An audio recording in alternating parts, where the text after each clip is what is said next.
আজকে তোমাদের একটা নতুন রেসিপি দেখাবো, যে শেয়ার করবো যে টমেটোর তো চাটনি খাবো, টমেটোর ঝাল কেমন করে লাগে।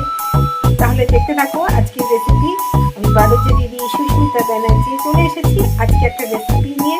রেসিপিটা হবে টমেটোর ঝাল, পাকা টমেটোর ঝাল।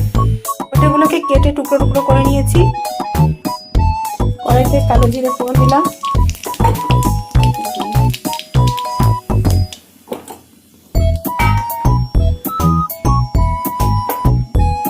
এর মধ্যে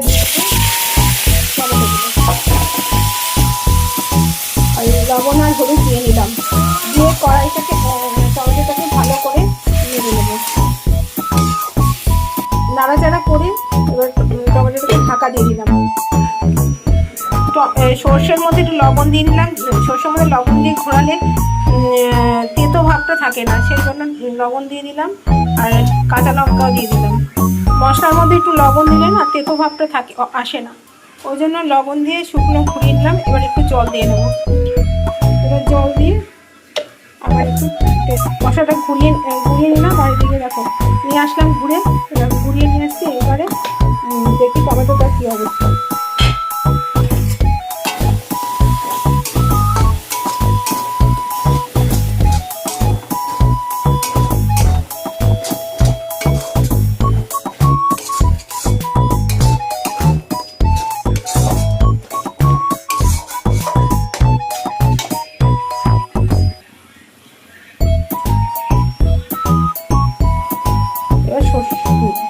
সর্ষে বাটাটা দিয়ে দিলাম।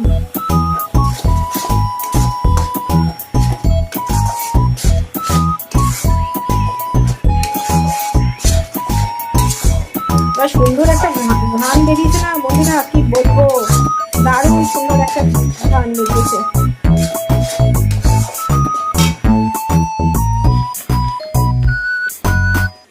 এর উপর একটু কাঁচা সর্ষের তেল দিয়ে দেবো।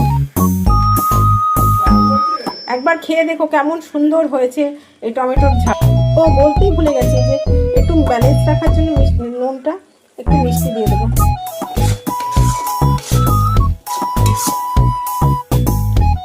দেখো তৈরি আমার টমেটোর ঝাল। রেসিপিটা কেমন লাগলো অবশ্যই কমেন্টে জানিও। এরকম নতুন নতুন রেসিপি পেতে গেলে আমার চ্যানেলটাকে লাইক কমেন্ট সাবস্ক্রাইব করে আমার সাথে যুক্ত থেকে আবার নতুন বন্ধুরা। টাটা, বাই বাই, আবার দেখা হবে অন্য কোনো রেসিপিতে। এবারে ভিন্ন ধরনের রেসিপি আমার মেয়ের তো খুব ভালো লাগে। এই পুরো পাটি পারলে ওই খেয়ে নেবে, এত সুন্দর হয়। তোমরাও চেষ্টা করো বাড়িতে, তাহলে কিন্তু অবশ্যই জানিও কেমন হয়।